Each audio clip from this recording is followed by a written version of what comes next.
कथा वही जैसे बात तनी ध्यान दे। देखिए महाभारत का हेलो महाभारत धर्म और अधर्म के लड़ाई है। महाभारत सत्य और असत्य की लड़ाई है। महाभारत में जवन 5 भाई पांडव बाड़े होमिंग लेता देखा बाबू कौन कोट बदला 5 भाई पांडव धर्मराज युधिष्ठिर अर्जुन भीम नकुल सहदेव ये 5 भाई पांडव रहले। ये पांचों भाई सत्य के मार्ग पर रहले, धर्म के मार्ग पर रहले। आ दुर्योधन 100 भाई रहले, 100 भाई दुर्योधन दुशासन सल सत्यु चित्रा उपचित्रा नंद उपनंद करके इसे 100 भाई रहले। लेकिन ये 100 भाई अधर्म के राह पर रहले, असत्य के राह पर रहले। एक कथा से गौराई है ज्ञान मिली कि राउर संख्या कम बात का है, लेकिन धर्म के राह पर बानी तो लास्ट में विजय राउरे होई। करोड़ों संख्या केहू के होई तका हो असत्य के अधर्म के राह पर बा तो एक ना एक दिन ओकरा पराजित होके के बा। काहे कि सत्य जो है वो परेशान हो सकता है, लेकिन सत्य कभी पराजित नहीं हो सकता है। तो 100 भाई दुर्योधन रले, 5 भाई पांडव। 17 दिन महाभारत के लड़ाई भइल। 17 दिन समाप्त हो गई लड़ाई। 18वां दिन है। 18वां दिन लड़ाई के मैदान में दुर्योधन पहुंचल बा। दुर्योधन अकेले काहे जितना इनकर सेना रहे दुर्योधन के सब मारल गई लड़ाई में, सबे मरा गई। वो लड़ाई में मात्र एगो दुर्योधन बचले आ एगो अश्वत्थामा बाँच रहे, द्रोणाचार्य के लड़का। ध्यान दे हमारा बतिया पर। 18वां दिन के लड़ाई में शाम के समय हो रहल बा।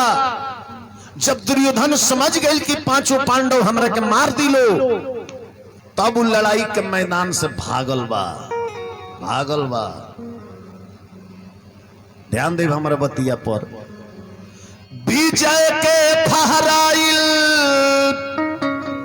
अरे विजय के फहराइल, अधर्म पर झंडा धर्म के, अधर्म पर झंडा धर्म के। अरे विजय के फहराइल, अधर्म पे झंडा धर्म के।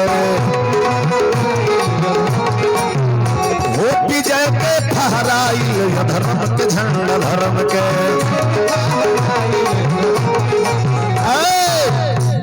विजय के फहराइल, अधर्म पर झंडा धर्म के। जेकरा पर रहे बल दलऊ मराइल, जेकरा पर रहे बल दलऊ मराइल। अरे पापी दुर्योधन प्राण लेके पराइल, अधर्म पे झंडा धर्म के। अरे विजय के फहराइल, अधर्म पे झंडा धर्म के। वो विजय के फहराइल, अधर्म पे झंडा धर्म के। शाम के समय होत रहे, दुर्योधन लड़ाई के मैदान से भागल बा। आ 5 भाई पांडव एकर पीछा कैले बड़े। दुर्योधन भागत भागत गइल तो खून के नदी में समा गई। कैलस अधर्म ओकर मति बौराइल, ahoy बुद्धि भइल मोदी खून के नदी में समाइल। अधर्म पे झंडा धर्म के। अरे विजय के फहराइल, अधर्म पे झंडा धर्म के। हो विजय के फहराइल, अधर्म पे झंडा धर्म के।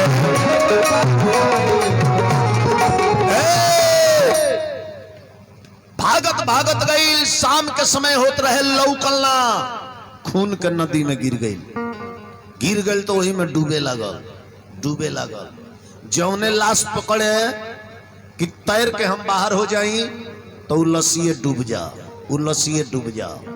जब दुर्योधन डूबे लागल तो सोचलस कि दोनों तरफ मौत बा, अगर बाहर निकलता नहीं तो पांचों भाई पांडव हमरा के मार दी है, आ नदी में रहता नहीं तो हम डूब के मर जाए।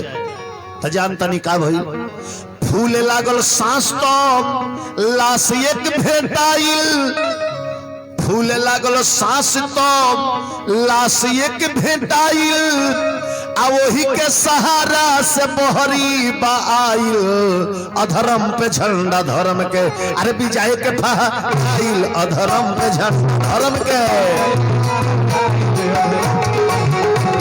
विजय के फहराइल, अधर्म पे झंडा धर्म के।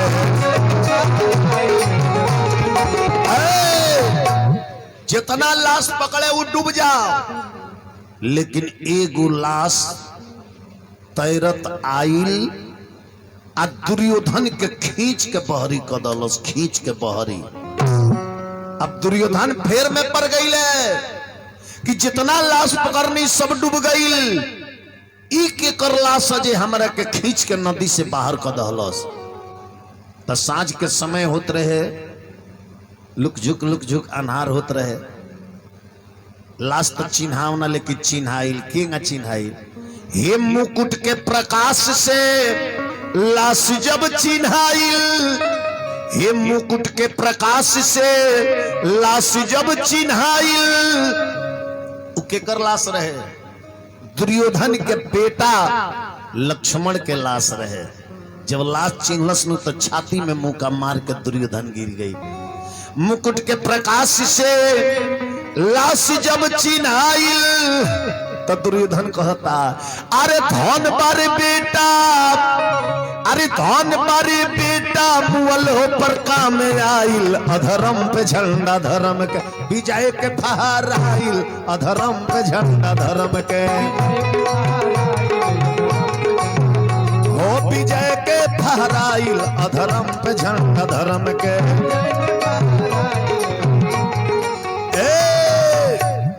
वही जब धरती में मरलस मुका, धरती में गड्ढा हो गई। अपना बेटा के लाश दफनवले के दुर्योधन, अभी नौमी लेता तनी कंट्रोलिंग कर जा। तब दुर्योधन वजह से भागत भागत गईले कहवा, अपना धर्म पत्नी के लगे, धर्म पत्नी के लगे। ध्यान देव हमारा बतिया पर, भागत भागत अपना पत्नी के लगे गईले।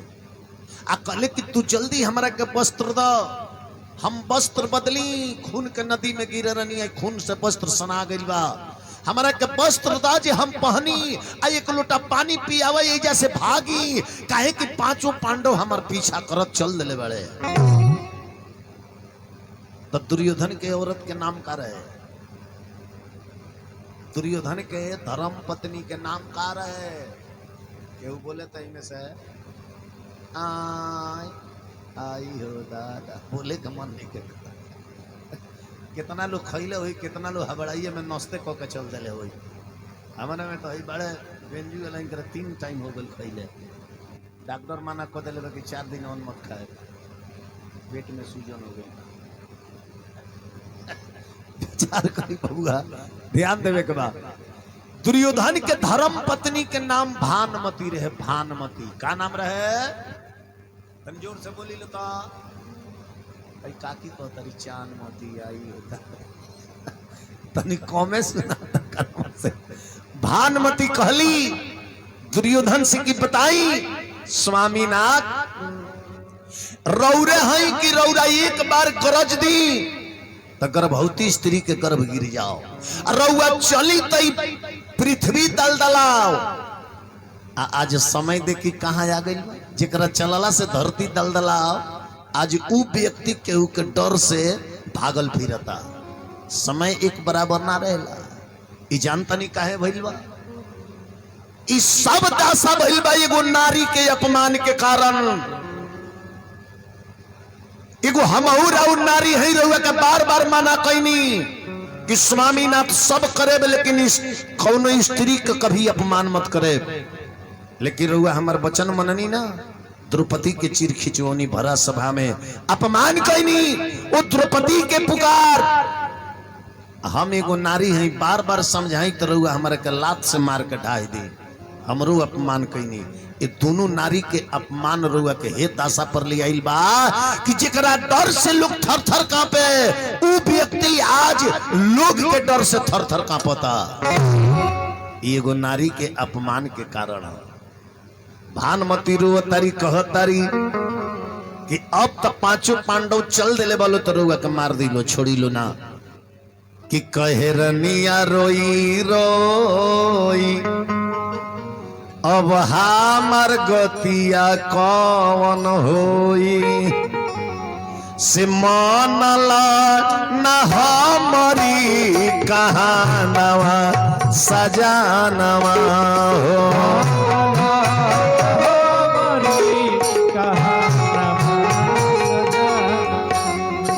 कोई रनिया रोई रोई अरे हमार गतिया कौन होई, से मनला न हमारी कहानवा सजानवा हो।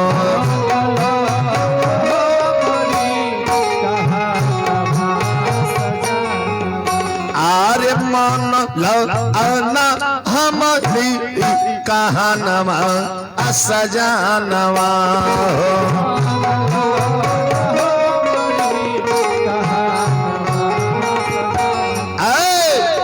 जेकारा पर रहे नाज करन दादा द्रोणाचार्य, जेकारा पर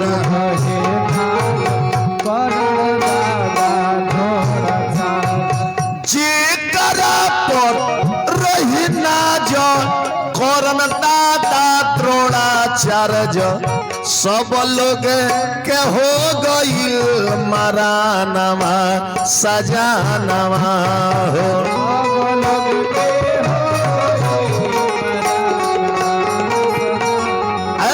अरे सब लोग के हो गईल मरानवा सजानवा हो।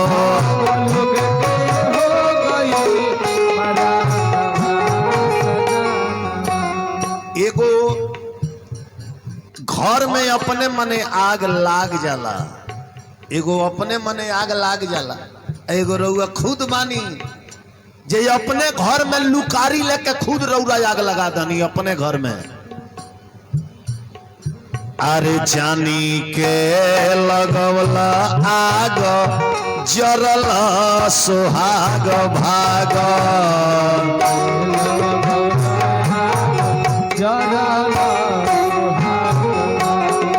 जानी के लगवला आग जरला सुहाग भाग,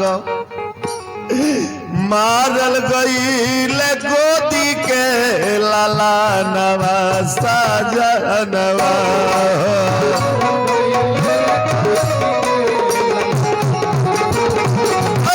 मारल गईल गोदी के लाला नवा सजनवा हो।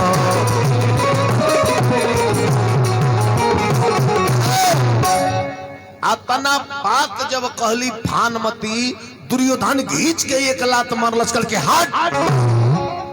हाँ मनिए जे कपड़ा द पानी पिए त मारी प्रवचन छाट देले बाड़ी। अब बताई जीवन भर जवन मेहरारू के इज्जत नहीं खे कैले, तू लास्ट में इज्जत करी। सही कहल जाला कि लर लुखुत बाई आई तीनों मुहले पर जाई, लर लुखुत बाई ई तीनों मुहले पर जाई। एगो गांव में मर्द मेहरारू रहे लो, तब मर्दा के आदत जान तनी का रहे, केनियो से आवे तो मौगी के एक चाटी मार दे। घर आवे मौगी से पूछे का बनल बा, मौगी का भात बनल बा, एक चाटी मारे का रोटी काहे न बनौली। तो बिहान भइला मौगी रोटी बनावे, तब मर्दा आवे पूछे का बनल बा, मौगी कहे रोटी बनल बा, तले एक चाटी मारे का भात काहे न बनौली।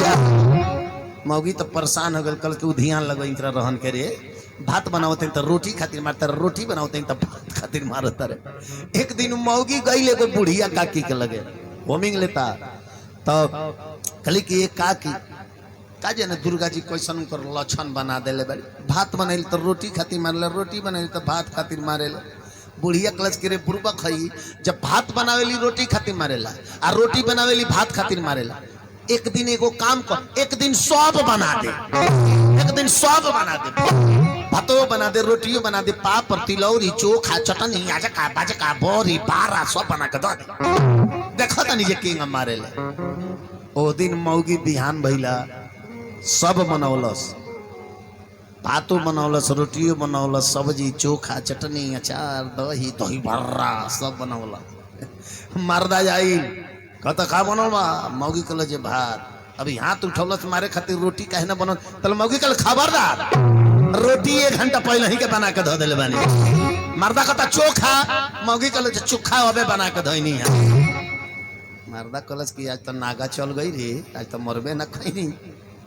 अब मौगी खाना लिया के दहलस, खूब प्रेम से मर्दा खा लहलस। मौगी जाके दुर्गा जी के गोड़ लगती है, जय हो काली माई, अगली सोमार के कराही चढ़ा देव।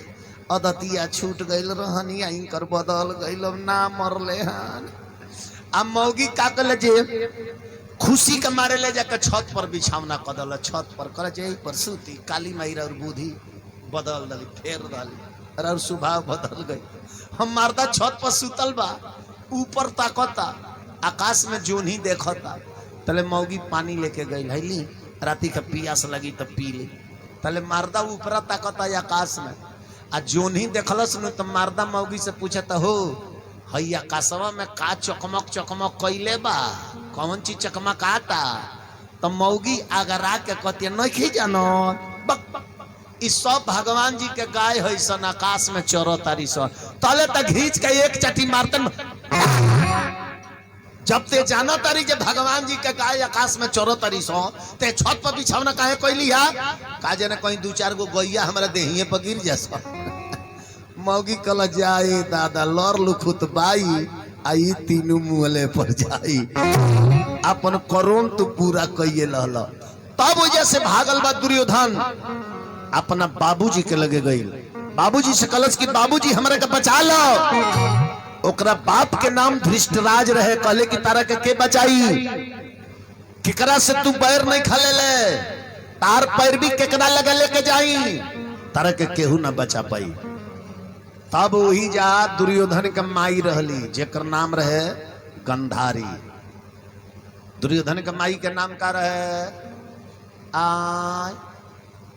आई हो दा, तनी बोलल जा सबे नहीं कितना लोग चल दे बुझा तो भोजन भइल नहीं के ना हो है भाई, यही सब बोली नहीं के निकल। गंधारी नाम रहे, गंधारी कली की बेटा हम तारा के बचाए, सही गो हमार बेटा भइले, लेकिन आज ले को बेटा के अपना आँखी से नहीं देख ले, आंख पर पट्टी बांधले बानी, लेकिन आज पट्टी खोले, आज पट्टी खोलब आ तारा के देखब। लेकिन केंगा वही है तू हमारा सामने पूरा वस्त्र उतार के नंगे होके आई है, हम पट्टी खोल के तारा शरीर की ओर ताक दे, तार शरीर वज्र के हो जाई। एगो अर्जुन का 1 लाख अर्जुन भी तारा पर बाण मरी है तो तारा शरीर के कुछ करना पई है। ई माई के ममता है। गंधारी कहली आरे नंगे जाव सोझा कहली महतरिया, हई नजरिया भर के देखी बबुआ, अरे देखी बबुआ हो, अरे देखी बबुआ हो, नजरिया भर के देखी बबुआ। अरे तो नंगे जाव सोझा कहली महतरिया, नजरिया भर के देखी बबुआ। नंगे जाव सोझा कहली महतरिया, नजरिया भर के देखी बबुआ।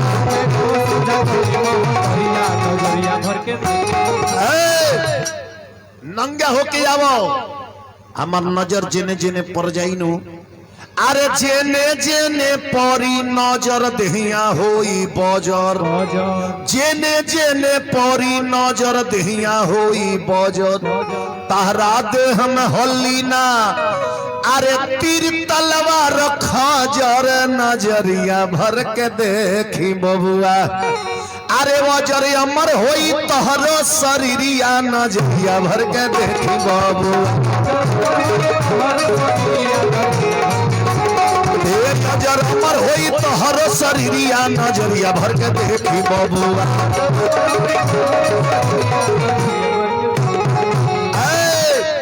जा जा नहा के आओ हमारे सामने नंगे होके आओ। अब दुर्योधन खुशी के मारे गईले स्नान करके दुर्योधन नंगे होके माई के लगे चल दिले बड़े। तले कृष्ण जी राजनीति रणनीति कूटनीति सब जाने ला। कृष्ण जी उन्हें पांडु लोग के संगे भी बानी और जैसे देखता नहीं कि दुर्योधन तो अपना माई के लगे चल दिले बा नंगे होके। ओकर माई ताक दी है ओकर शरीर वज्र के हो जाई। ऐसा ऐसा कितना भीम कितना अर्जुन नहीं है तब ओकर बोध ना होई। अरे ओकरा ऊपर हमार चक्र भी काम ना करी काहे कि जहां माई के ममता लग जाला वही जहां हमार चक्र भी फेल हो जाला। तो एक रूप से कृष्ण जी पांडु लोग के संगे बानी आ एक रूप से दुर्योधन के आगे आगे नहीं दुर्योधन के सामने। कन्हैया जी कनी की तब दुर्योधन बड़ा खुश बड़ा हो आहो नंगे होके कहा जाता रहो। नंगे होके दुर्योधन मुंह छीट के कहता कि माई के लगे जाता नहीं माई के लगे। कन्हैया जी कहले बुरबा क्या हुआ जिंदगी भर बुरबकैया के काम करबो। आई अरे लइका नहीं खसे आन बड़ो माई के लगे नंगे जाता जा लेकिन कम से कम डाणवा में कुछ लपेट ल डाणवा में कुछ लपेट ले रे पागल। तो दुर्योधन कहता जे कन्हैया जीवन में पहली बार तू हमारा लायक बोलल बड़ा। जीवन में पहली बार हमारा लायक बोलल बड़ा। लेकिन कौन आदमी के रौरा नीमन समझावता नहीं आ ओकरा बाउर लगता आ केहू बाउर समझावता ओकरा नीमन लगता नु तो समझे कि इंसान के विनाश एकदम निश्चित बा निश्चित बा। अब कन्हैया जी के कहला पर दुर्योधन जानता नहीं का कइले। अरे हृदय पर राखी जदुराई दिहले दुर्योधन के मोती घुमाई। हृदय पर राखी जदुराई दिहले दुर्योधन के मोती घुमाई। लाज के मारे माई के सोझा अरे नंगे के न जाई रे नजरिया भर के देखी बबुआ। तकेरा के पत्ता वाला पेटल कमरिया नजरिया भर के देखी बबुआ।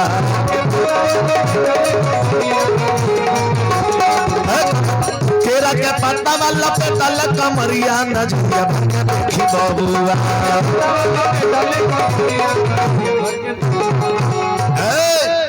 विचार करी रख दी ओजा रख दी ओजा नीचवा रख। हाँ चल के बैठी बैठी पैसा बाद में दे बढ़ जाए बाद में पैसा दे। अबे जाए का घर है। हाँ जाए के समय हो गई बा। हाँ 11 बजे वाला बा। अरे 11 बजे जाए तब न घर में पाए ते कहाँ जाए के बुझ लिया भगवानपुर। चलिए माता जी के तरफ से बड़ी बड़ी धनराशि है भगवान से प्रार्थना शुभकामना खाती। अब दुर्योधन केरा के पता लपेट के अपना माई के लगे गई ले। माई कली की बेटा आ गई लो कहले जी हाँ आंख के पट्टी खोली। कहले दुर्योधन की खोला। जब माई कंधारी होमिंग लेता तनिया से कब कब रह गई देख कंट्रोलिंग करी बात फरियाद नहीं है। माई कली की आंख के पट्टी खोली। कहले दुर्योधन खोला गंधारी पट्टी खोलली नीचे से ऊपर तक ली आ ऊपर से ताकत जब नीचे कमर के सामने एली तो कहली कि बेटा अरे हई तारा के कमर में केरा के पत्ता लपेट के कहले रला के कहले रला सारा शरीर तहार वज्र के हो गईल तहार कमरिए कांचा रह गईल कमरिए कांचा रह गईल। ई कमरे के टूटला से तहार मृत्यु हुई। ई के कहले रला दुर्योधन कहले जे कन्हैया। गंधारी कहले कि जाए कन्हैया सारा लइकन के त हमरा मरवाइए दहला। इहो एगो ढेवरी के बाती बाचर रहला एकरो जीवन बीमा काटिए दहलत एकरो काम फाइनल करा दहल। गंधारी कहतरी अरे नैन में भरी के बारी नारी कहली हा गंधारी। हेलो बड़ा के टोन अरे नयन में भर के बारी नारी कहली हा गंधारी आहो के रही हो निहारी केहू के तरला से न तारी रे नजरिया भर के देखी बबुआ अरे वो है भइल जवन चहले बनवरिया नजरिया भर के देखी बबुआ वो है भइल जवन चहले बनवरिया नजरिया भर के देखी बबुआ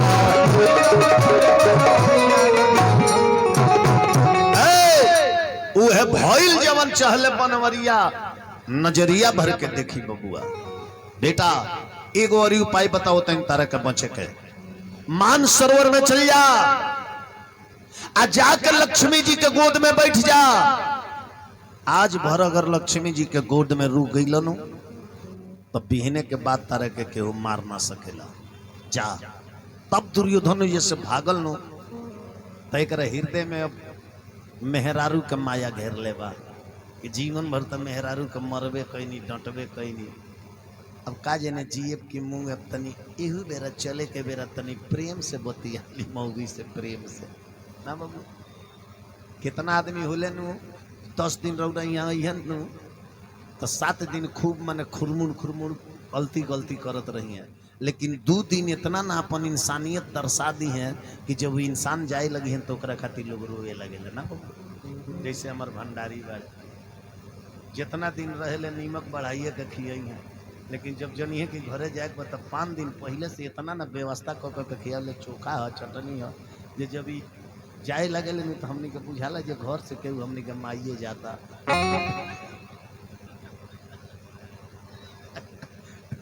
प्रेम से बोली वृंदावन भी लेकिन आई अब दुर्योधन गईले अपना मेहरारू के लगे तो मेहरारू के लगे गईले नु तो गंधारी हाथ जोड़ के दुर्योधन से कली की सुनी एगो विपत अपने मन चल के आवेला आ रउआ बानी जी खुद न्योता दे के विपत के अपना घरे बुला लानी। कहली कि विपतिया पियावा तोता जानी के बोला ली हला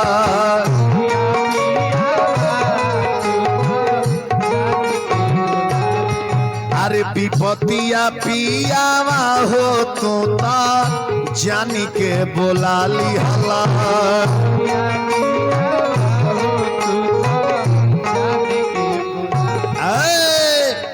रोवे रानी भानुमती हमर कवर होई गति रोवे रानी भानुमती रोवे रानी भानुमती हमर कवर होई गति कहियाल सहब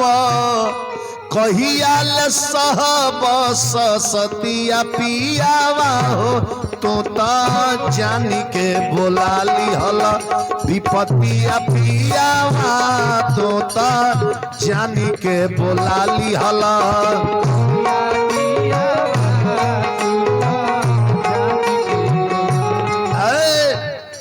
बेरी बेरी चरण परी चरण के धूरी माथा धरी बेरी बेरी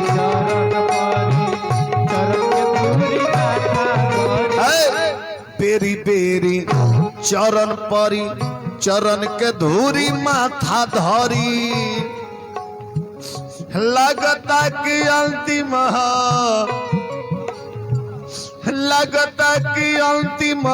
मुलकतिया पियावा हो तोता जानी के बोला ली हला विपतिया पियावा हो तोता जानी के बोला ली हला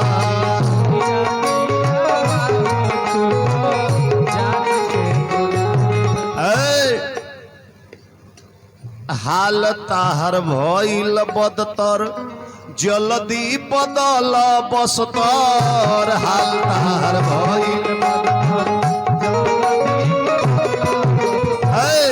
हाल ताहर भइल बदतर जल्दी बदल बसतर आवना उतार ली आवना उतार अरतिया पियावा हो तोता जानी के बोलाली हला विपतिया पियावा हो तोता जानी के बोलाली हला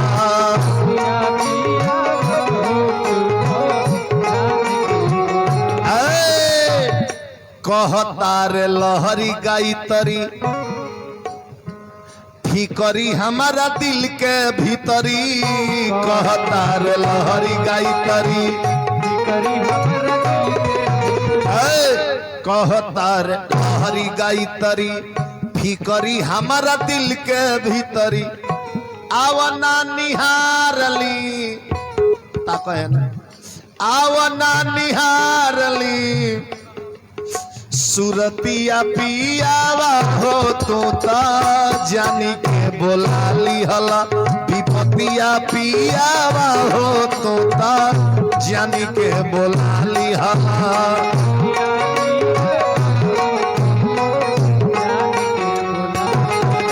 विपतिया पियावा हो तोता जानी के बोलाली हला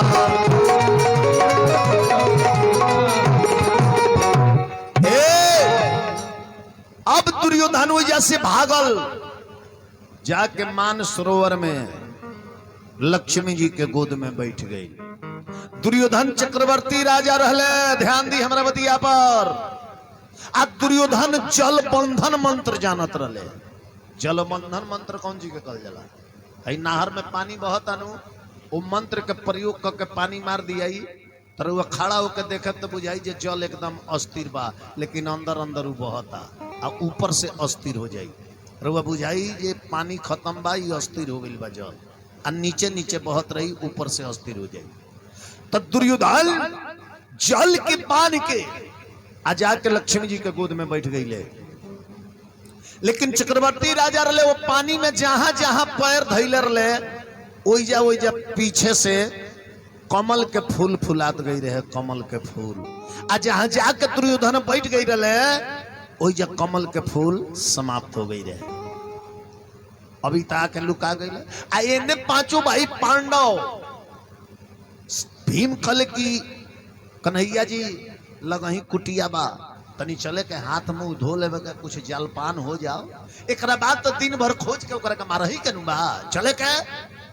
जब कुटिया पर पांचों भाई गई लो, कुंती माई देखली तो कली की खुश हो गई, तुरंत आरती के थरिया सजा ली। काहे की लोग कह के गई रहे जे मैया कसम खा के जाता नहीं सन दुर्योधन के मारिए के घरे आए सन। आ जब ये लोग घरे आ गई लो तो ये बुझ गई कि शायद दुर्योधन के ही लोग मार देले बा। तो कुंती माई का कहली, आरे कुंती महतारी रे फुरुती होइले के वैली थारी कहली आरती बारी, कहली आरती बारी कि आव बबुआ अरे आरती उतारी, अरे कहली आरती बारी।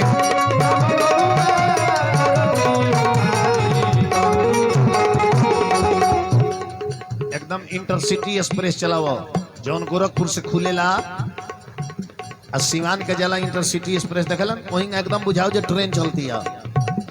कुंती महातारी कुंती महातारी कुंती महातारी आरे कुंती महातारी रे फुरती लेके वैली थारी कहली आरती बारे, आव बबुआ आरती उतारी कहली आरती बारे।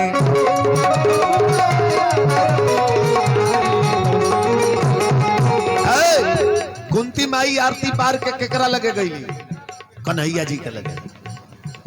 आ कन्हैया जी के आरती देखाओ तरी कह तरी, धन बाना मारी धन बाना मारी धन बाना आरे धन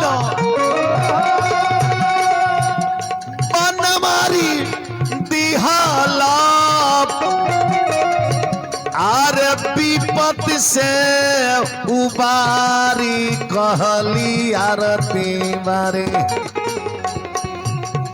धन बनवारी तहरा हिम्मत के बलिहारी कहली आरती बारे अब बबुआ आरती उतारी कहली आरती बारे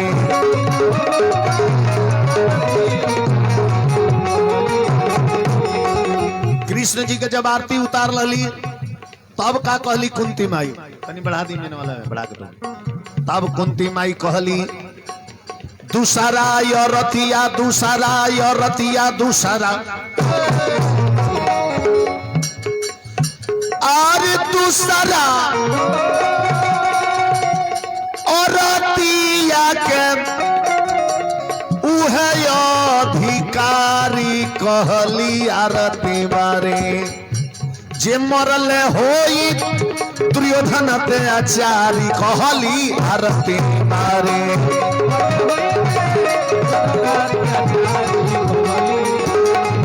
जे मरले होई दुर्योधन ते आचारी कहली आरती बारे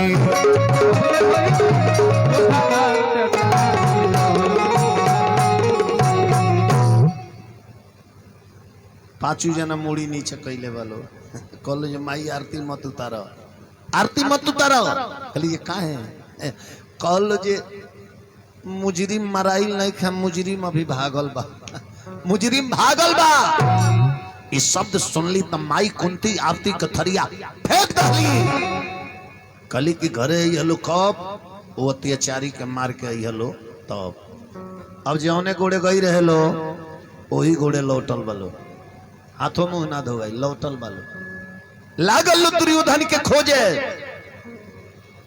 खोजत खोजत एगो जंगल में गई लो तो ओ जंगल में एगो बहेलिया भेटैले बहेलिया भीम कहले कि कन्हैया जी हई बहेलिया सबेरे ही से में जाल लगौले बड़े और सबेरे ही के ने उन्हें भागल हुई ई जरूर देखले हुई हैं अगर ये पड़े भागल हुई नु तो जरूर देखले हुई हैं जी हाँ ये पड़े केहू गईला तो लो जाके बहेलिया से पूछता लो ए भाई ए बहेलिया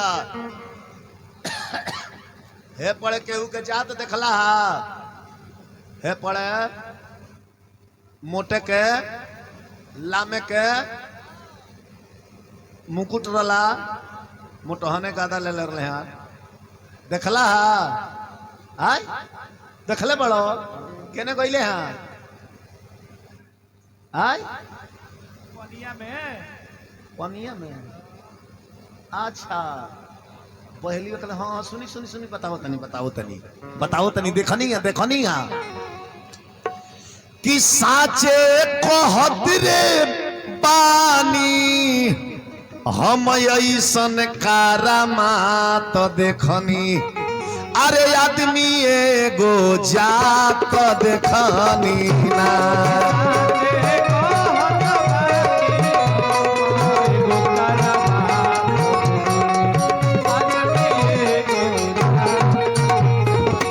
देखनी है यही पड़े अबे तो कहले हाँ हो साचे कहत रे पानी हम जवन करमात देखनी आदमी एगो जात देखनी ना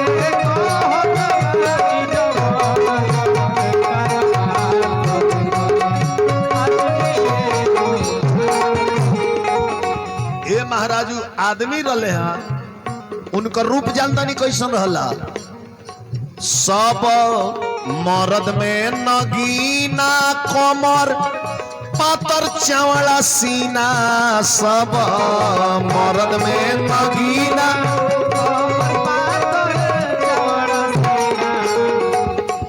सब मर्द में नगीना कमर अरे पातर चावड़ा सीना अरे सुनी ना ओ करा देहिया से अरे पसीना तड़ तड़ात देखनी हो यो काना देहिया से पसीना तड़ तड़ात देखनी आदमी एगो जात देखनी ना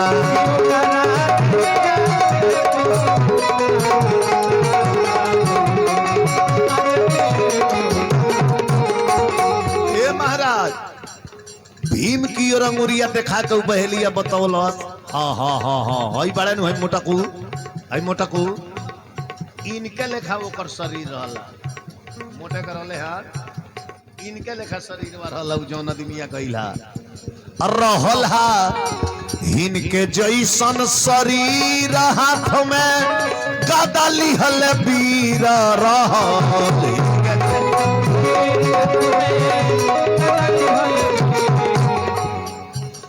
आर रहल इनके जात शरीर रे हाथ में गदा लिहल वीरा रबीरा तो कराम अरे माथावा पर हम मुकुट चमचमात देखनी आदमी एगो जात देखनी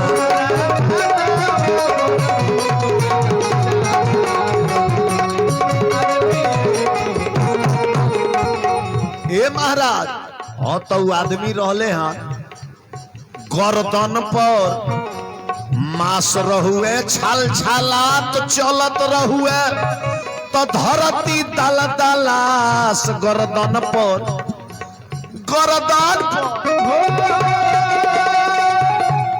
मास रहुए छल छलात चलती में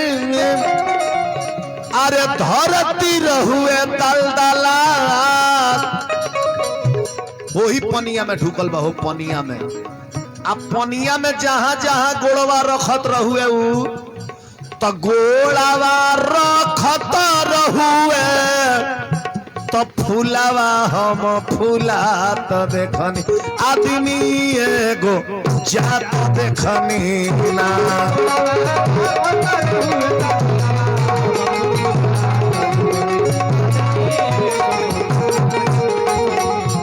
तो कहले अरे ठाकुर गाई तरी गाई हल चल बाबा माधोपुर में आई कहे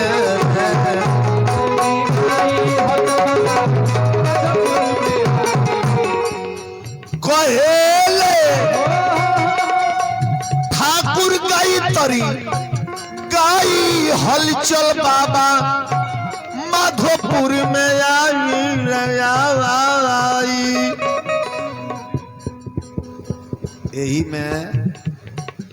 यही में कितना लोग के यही बेरा ओंघा तो देखनी यही में कितना लोग के यही बेरा ओंघा तो देखनी आदमी एगो जात देखनी ना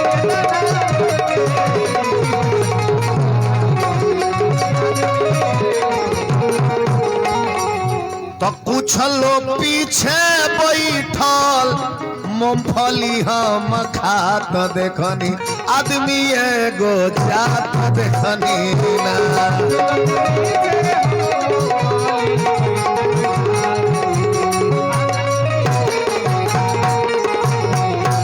प्रेम से बोली राजा रामचंद्र भगवान की जय। अब वो पानी के कगरी गइलो आ जाके सहदेव ललकार तरे अर्जुन ललकार तरे नकुल ललकार तरे दुर्योधन नहीं खे निकलत पानी में से कन्हैया जी कहले कि 5 भाई में चारों भाई तू ललकारत ललकारत मर जाइब दुर्योधन ना निकली एके आदमी के बोली वो बर्दाश्त ना कर सकेला जेकर नाम है भीम। भीम जहां ललकर ले जो पतालो में हुई तबे निकल के चली आई काहे कि भीम के वो स्पेशल दुश्मन हो अब भीम के स्पेशल दुश्मन मानेला। गौवा में कह आदमी के एक आदमी खाटी दुश्मन ना होले। झगड़ा अगर रहुआ दूसरा में हो तो के अगर वो आदमी चल जास तो जान तनी का कहलो हाँ दे सब है बोलता ठीक बा तू बोलल जे अबे मामला बिगड़ जाए माने उनकरा से खाटी एंटी चलेला। हाँ अब भीम ललकार तर भीम नाय दुर्योधन निकल पानी में से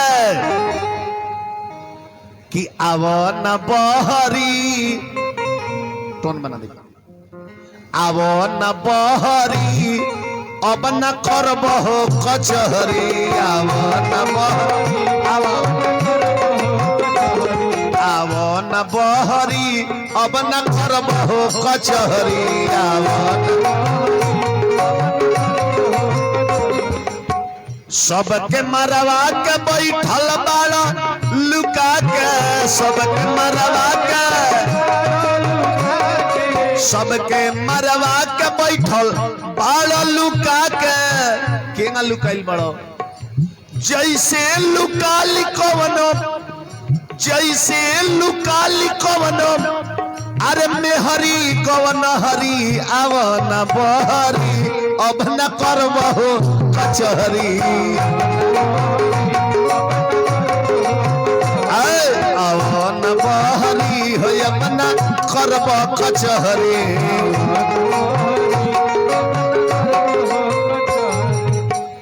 गाड़ी दे के गरजस तो धर्मराज बरजस गाड़ी दे के गरजस तो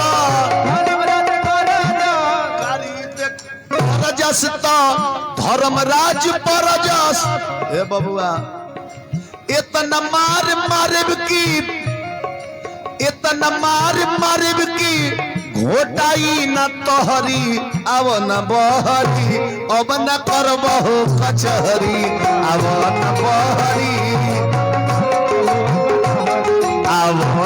बहरी अब न करब कचहरी।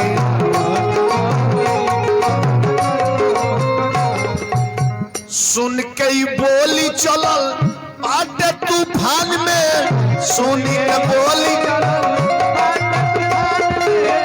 कितना जहीमत पापलवान में कितना जहीमत सच बात कहले गा इतरी जे लहरी अब न बहरी अब न करबहो कचहरी अब न बहरी हो अब न करबहो कचहरी।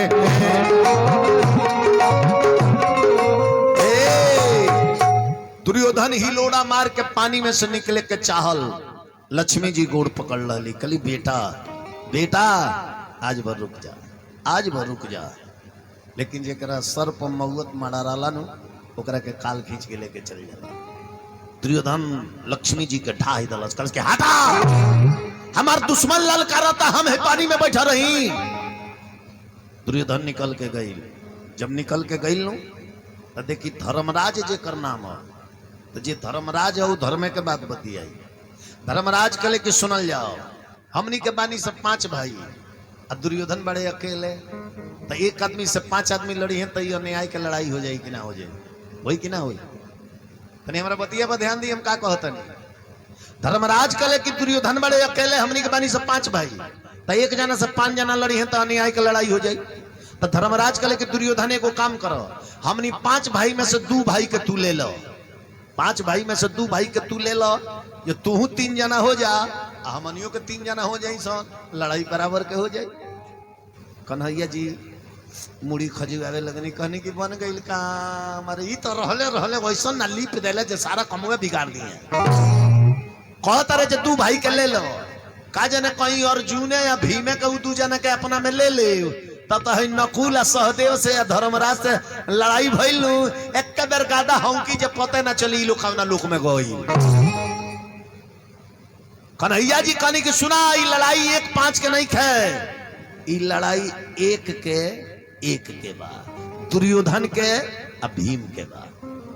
दुर्योधन कहल जे काहे भीम से लड़े हम काहे भीम से लड़े लड़ाई के मैदान के सेनापति हम रनिया, पांडु दल के सेनापति अर्जुन रहे हैं। तो सेनापति से सेनापति लड़ेला, सेनापति सबके उससे थोड़े लड़ी, गार्जियन गार्जियन से लड़ेला, लड़का लड़का से लड़ेला।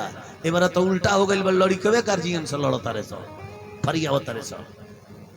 हमनी के जमाना में हमनी के छोटा छोटा रानी जा, हमनी के नवार सपा मानी जा। हमार बाबूजी 3 भाई जो पटवारा होके लगल, आपस में खूब ले हम दे हम लोग करे, लेकिन हमनी के चुपचाप बैठल में से केहू के केहू ना बोले। आई बारे का लड़का बाबूजी अभी फर्क ही बड़े तले उहे फीता लेके भीड़ जाते हैं जैसा हमार भाई। ये भगवान, अरे जब घर का गार्जियन है नहीं है तो तुमको बोलने की क्या आवश्यकता है। हाँ, वैसा मुसीबत आएगा तब बोलना, अगर बीच में तुम ही बोल दोगे तो फिर तुम्हारे गार्जियन का प्रतिष्ठा क्या रह जाएगा। घरे रौरा बानी, अगर केहू कुदारियों मांगे आइल रुआ देखत नहीं जो कुदारी धइल बा, ई मांगे आइल बड़े, गार्जियन का प्रतिष्ठा रखे तो कह दी कि ठीक बा घर ही तबा जाकर बाबूजी से मांग लो, बाबूजी से मांग लो, उतना ही सम्मान समान हो गया। अब घर के हर व्यक्ति हर सामान लोग के उठा के देवे लगे तो घर का मर्यादा ना रह जाला। केहू भी कुछ मांगे, पतोहे बाड़ी, केहू कल के सखी तनी 2 टूसा हरदी ना दो, तो पतोह के चाहिए कह दी कि आमा जी बैठल बनी वो सारा में जाके वहाँ से कहें तो उंगनी साह जी के इज्जत रह जाती है। अब साह जी जीते बड़े तले पतोहिए सारा चाबी लेके झूलावते अलमारी की चाबी हम रख ले जमाना आगे हो गई बा। एक घड़ी के पतोहिया का कहते रही अपना सास जी से, बुढ़ियों लोग खूब दहेज लेके बियाह करता, 8 लाख ले तब बेटा के बियाह हो। और 8 लाख वाली जब आओ तरी सन तो बहू नहीं खीसन आओ, वो बहू रानी आओ तरी सब, बहू रानी, बहू ना कम दहेज लेके बियाह करे तो घर में बहू आई नॉर्मल होकर रही कि हमारे बाबूजी कुछ नहीं खान दिले। आज जब 8 लाख दे के आई न, ओकरा से साजी कहन के बहू तनी 2 रोटी न बना दो, तो कह जब मदर जी डिस्टर्ब मत कीजिए नहीं तो हमारा सीरियल बहक जाएगा। अब बुढ़ियो रोटी बनाइए ना पतोहिया बैठ के सीरियल लेके, वह पतोहिया साजी से कहेली सन काहे ससुजी हो के बोलता रु तेज, काहे ससुजी हो के बोलता रु तेज, हो के बोलता रु तेज, कौनो मंगनी नहीं खी पापा हमार दिहल दहेज, कौनो मंगनी नहीं खी पापा हमार दिहल दहेज, कौनो मंगनी नहीं खी पापा हमार। 8 लाख लिहलो पहिले गिनाई, वही में से लगा दो घरवा में एगो दाई, वही में से लगा दो घरवा में एगो दाई। फ्रिज तू कूलर और लेहल गोदरे, फ्रिज औरी कूलर तू लिहल गोदरेज, अरे लिहल गोदरेज, कौनो मंगनी नहीं खी पापा हमार दिहल दहेज, कौनो मंगनी नहीं खी पापा हमार। ध्यान दे, प्रेम से बोली राजा रामचंद्र भगवान की। अब कहले कन्हैया जी कि तू नहीं खजाना तो राजनीति में 1 मिनट में केहू इस्तीफा दे देला, आ 1 मिनट में केहू शपथ ग्रहण कर लेला। 1 मिनट में केहू इस्तीफा दे दिया के मुख्यमंत्री पद से इस्तीफा देता नहीं, तले 1 मिनट बाद केहू शपथ ग्रहण कर लेला। विचार करी, तो अर्जुन इस्तीफा दे दिल बड़े, अब भीम शपथ ग्रहण कर ले बड़े, अब सेनापति भीम बड़े। तो दुर्योधन कलश की ठीक बा, हम माने कब कि भीम सेनापति बड़े कि भीम के धर्मराज प्रणाम करी है, तो भीम के धर्मराज प्रणाम करी है तब हम माने कि भीम सेनापति बड़े, काहे कि सेनापति के सभे प्रणाम करेला। अब कन्हैया जी फेर में पड़ गई नहीं कि तो भीम के मुआवे के उपाय सोच दहल, जहां धर्मराज भीम के प्रणाम कैले जे भीम अबे जोर के राखी हो जाइए, बिना लड़ाइए के जोर के राखी। तो कन्हैया जी सब नीति जाने वाला, कन्हैया जी भीम के हाथवा में एगो पुस्तक धरा दनी। पुस्तक ऐसा चीज है जेकरा के ब्रह्मा विष्णु महेश सभे प्रणाम करेला, हाथवा में धरा दनी भीम के कनी कही ले लो जब धर्मराज प्रणाम करे है नु आ जैसे मुड़ी झुकाए पे तले किताबों आगे कर दिया पुस्तकों आगे कर दिया तो पुस्तक के प्रणाम हो जाए तले हमनी के ताली बजा दे जैसे जाके धर्मराज हेंगा कैले तले भीम किताब आगे कैले सारा लोग कहल कि धर्मराज प्रणाम कर दले धर्मराज प्रणाम कर दले। अब लड़ाई होखे लागल हुमच के कादा मारता रे भीम तो भीम के हाथ झनक जाता काहे के ओकर पीठ पैर सब वज्र के हो गई रहे आ एक बेर दुर्योधन गादा मारे तो 2 मिनट खातिर भीम मूर्छा खा जा कहले कि भाई एकरा के हरदम मरले मानी गादा मारिल तो गद गद करेला आज गादा मारते तो टन टन करता एकर देहिया बुझाता पत्थर के हो गइल बा का दोना भीम का जानत रहले जे माई के जन्म घूटी खइले बा माई वाला माई के आशीर्वाद एकरा ऊपर बा भीम मारत रे गादा कहत रे अरे दादा रे दादा दादा रे दादा भोर परल नहीं खेवा दादा रे दादा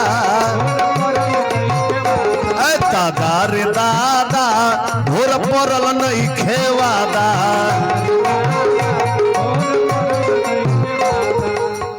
के बरियारी खिंचवाले ते साड़ी के बरियारी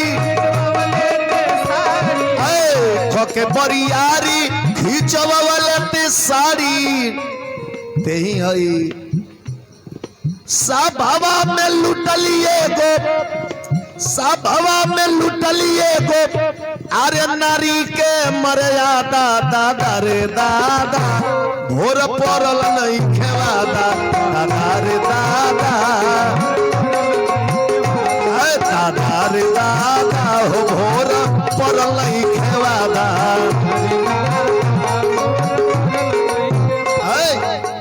एने ओने भीम गादा मारत रहे ओकरा चोटे नहीं खेला कन्हैया जी कहले जे जीवन भर लड़ते रह जाइए तबो दुर्योधन के कुछ ना होई तो कन्हैया जी भाषा मारतनी भाषा भीम डांपो डांपो माने कन्हैया जी के कहे के इशारा रहे जे डांड़ पो मारो डांड़ पो आ भीम के बुझा जे कन्हैया कहता रहे जे डांपो डांपो तो खूब भीम चिघरत रहे खूब खूब चिघरत रहे कन्हैया जी कने चिघरत चिघरत करे जा फाड़ ले तबो कुछ ना भीम डांपो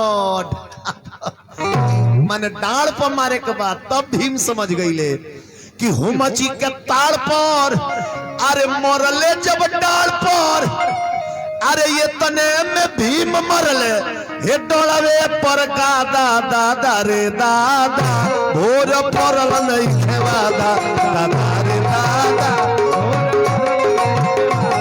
दादा रे दादा भोर परल नहीं खेवा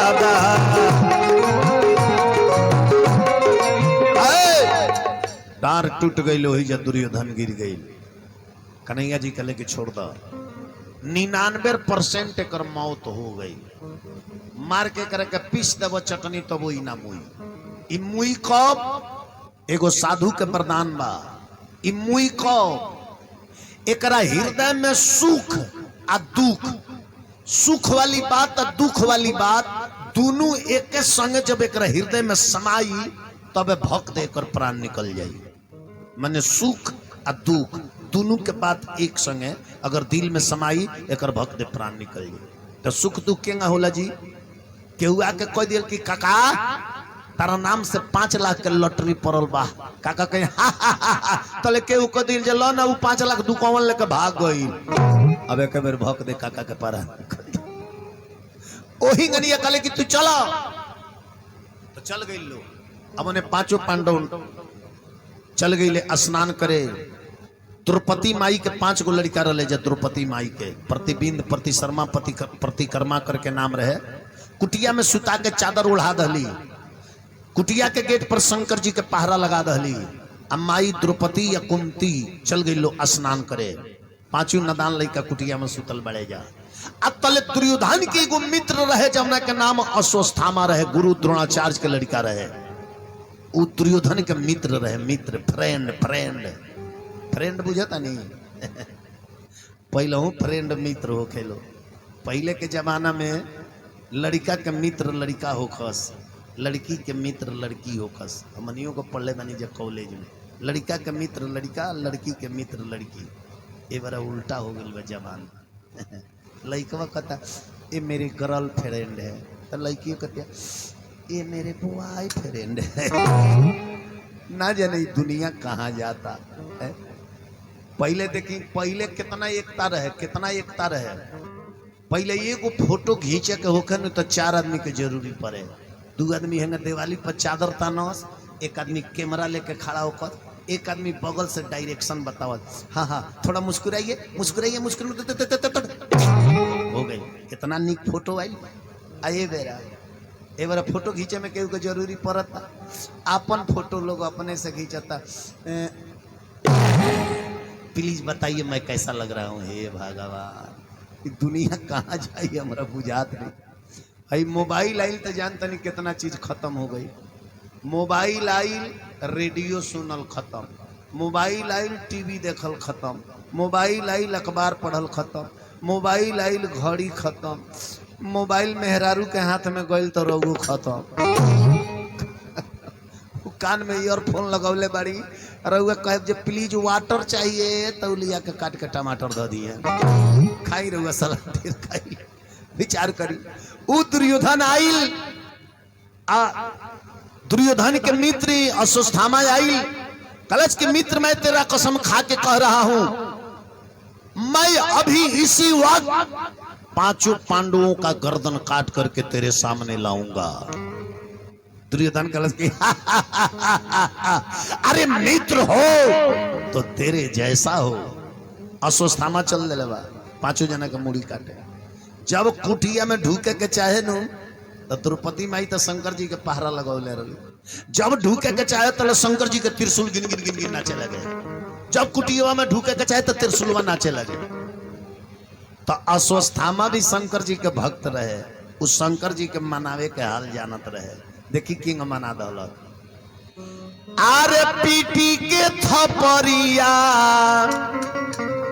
अरे जब पढ़ल मन तरिया, हरे तो दुआरा पर खड़ा बा पुजरिया, दुआरिया छोड़ा हे बाबा।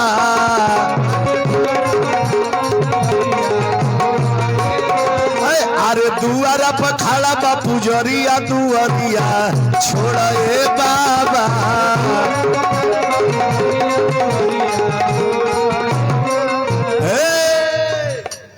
अरे पीटी के थपरिया, अरे जब पढ़ल मन तरिया, हरे तो दुआरा पर खड़ा बा पुजरिया, दुआरिया छोड़ा हे बाबा।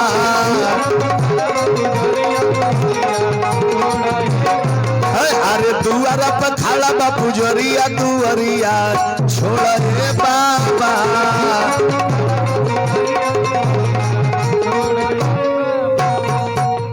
भीतर गइल तो का कइलो, अरे ढूकी के भीतरिया, आ निकलल तलवरिया। द्रौपदी अपना 5 नादान लइकन के सुता के गई। एकरा बुझाइल कि 5 पांडव सुतल बालो, वो 5 नादान लइकन के मुड़िया काट के मोटरी बांध लल।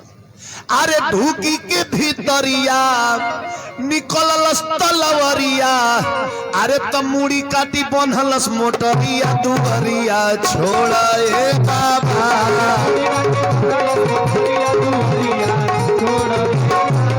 अरे मुड़ी काटी बंधलस मोटरिया, दुआरिया छोड़ा हे बाबा।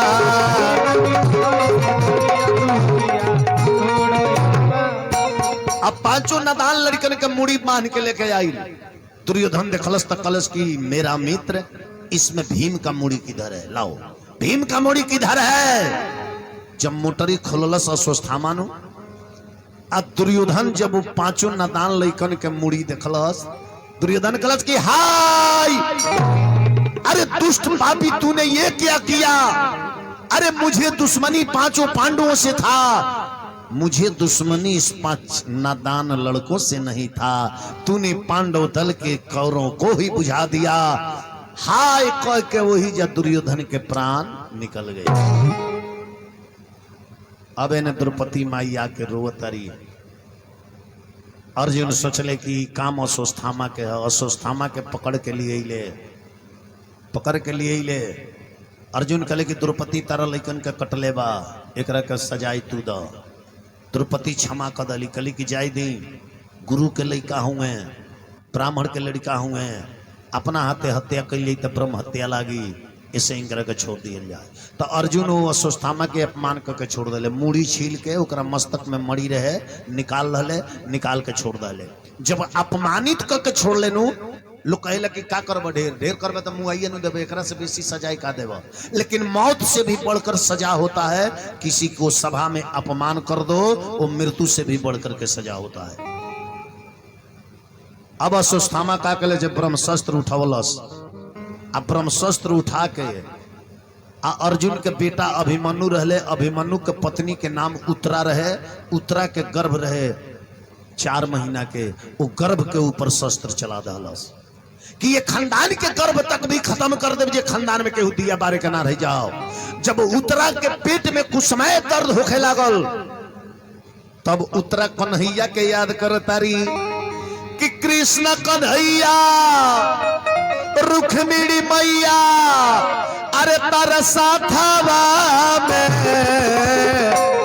ता हमारा पेटावा के बेटावा तहरा हाथवा में, अरे हमारा पेटावा के बेटावा तहरा हाथवा में।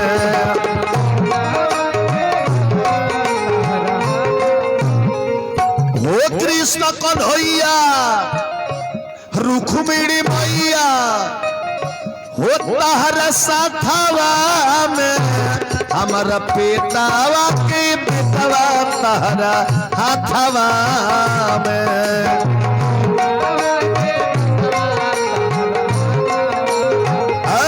हमारा पेटावा के बेटवा तहरा हाथवा में।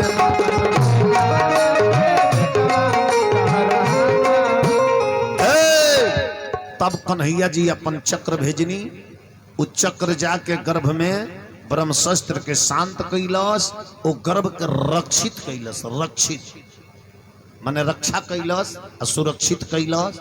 यही से वो गर्भ से जब लड़का भइलू तो वही लड़का के नाम पड़ल परीक्षित, यानी कि चक्र सुदर्शन द्वारा रक्षित किया गया है, इसीलिए उस लड़का का नाम पड़ा राजा परीक्षित। और वह राजा परीक्षित 7 दिन में सुखदेव जी से भागवत महापुराण के कथा सुन ले रहल। अब महाराज परीक्षित के जन्म भइल बा, हाथना लोग बैठल बा, तनी हाथ उठाई तो कितना लोग बैठल बा। भगवान जरा के हाथवा दिले कुछ उठावल जावा, अबे पटदारी में झगड़ा जम जाता, मार आना धून हाथ मां जाए लगी। ऐ जब भगवान के नाम पर उठावला में हाथ दुखाता, हाथ उठाई सबे, हाथ उठाई ताली बजाई। अब जितना लोग हाथ उठा के ताली बजौले बा, महाराज परीक्षित के जन्म में रहुआ सबे आई, पहले दान करी, जिंगा पर डे दान होला जग में, आ दान के बाद जब अंतिम में विदाई गीत गावे लगे तो जरा श्रद्धा हुई वो हलचल बाबा के विदाई करी, जरा ना श्रद्धा हुई चुपचाप बैठा रही। ताई आज एक बेर खड़ा हो जाए, टाइम कम बा, टाइम इज मनी, समय ही धन है, डिसिप्लिन मेक्स ग्रेट कंट्री, अनुशासन ही देश को महान बनाता है। आई समय का पाबंद में रहे के चाहिए। आइए सारा लोग आ जाओ, हाँ आई लो, 10 रुपया ध के 20 रुपया उठा ले जाए लो, ये जैसे हाँ एहू बहने लोग वो ये दादा।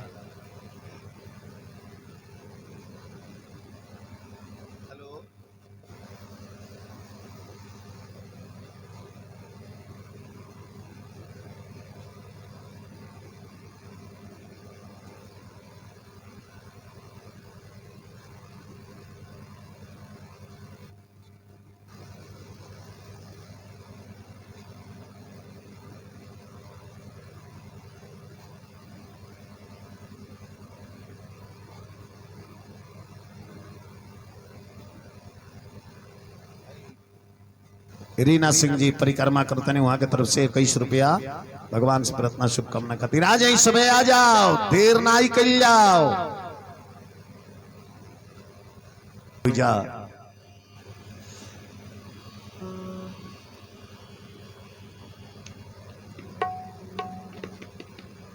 ध्यान देवे के बाद, अरे मनवा के पूरल रे, अरे सपनवा ललनवा घर में, अरे जन्म ले ए लालना गह गह करेला भावानवा आंगनवा सोहर होला नो है। ए लालना गह गह करेला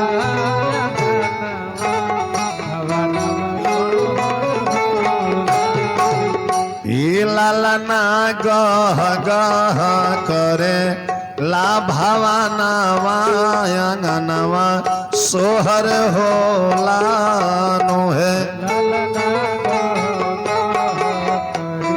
आई बेस वाला नहीं क्या बोला तबला।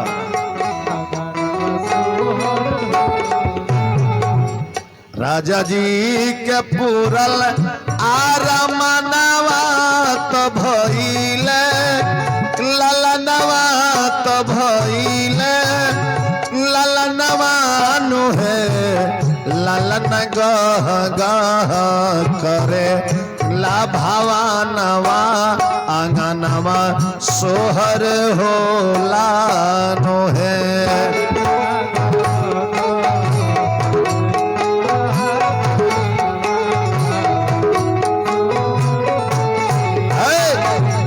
अनेक अनेक प्रकार के सोहर मंगल भइल,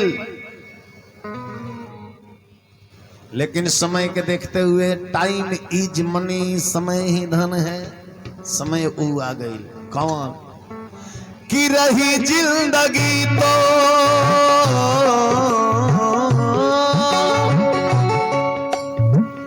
रही जिंदगी तो मिलेंगे दोबारा दोबारा, मिलन आखिरी है हमारा तुम्हारा।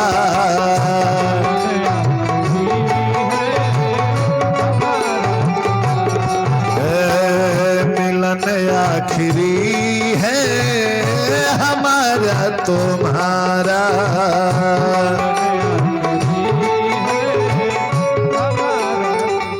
आई ये 6 दिन के कथा में हलचल बाबा से कोनो त्रुटि भइलो के, गलती भइलो के, गावे में, समझावे में या बजावे में, ओके रहुआ सब अपना घर के छोट भाई भतीजा जान के क्षमा करब। यथा समुद्र है, ऐसे के पार नहीं के पौले हो सकेला, जे बोलेला ओकरा से कहीं ना कहीं मिस्टेक हो जाला, ऐसे रहुआ सब क्षमा करब। अब हम विदाई गीत गा रहल बनी, कहीं कि रामलीला के भी समय हो गल बा, समय सब निर्धारित कल गल बा, आ समय के अनुसार ही अपन कार्य कर लेवे के चाहिए। ताया करो तो ताया मई हो, क्षमा करो तो क्षमा मई हो।